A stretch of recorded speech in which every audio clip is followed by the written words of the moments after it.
We asked Britain's foremost surgeon to comment upon the demonstration. His explanation was given in the presence of Chaplain Pincher, Daily Express science correspondent. Here is Chaplain Pincher to report. You are going to see a man have a 28-inch sword thrust through his body without hurting him. This is no fake, neither is it a miracle. It could probably be done to you if you were willing to submit first to a dangerous operation. My authority for saying this is one of our most distinguished surgeons who saw the film with me. He explained it all this way. Years ago, Indian mystics showed Dajo how swords could be passed through their bodies without causing injury. They persuaded him to let them experiment. A thin, round sword was pushed through his skin between the ribs low on the left side. This would hurt, but Dajo had probably been hypnotized. There must have been some loss of blood, too.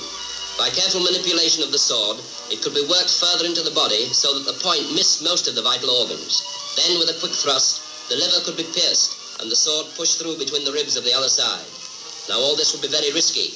There would be considerable bleeding, and Dajo must have been ill for several weeks after the operation, for it is clear that the sword does pass through the right lobe of the liver.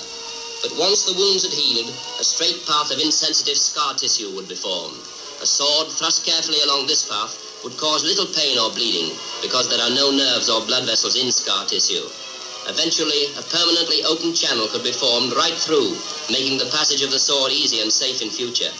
This explains why the sword is always inserted in the same places and by the same man.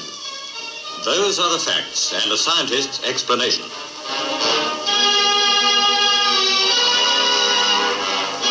Meantime, Mirin Dajo eats and lives as an ordinary individual. The key to his secret is still locked in Eastern mysticism.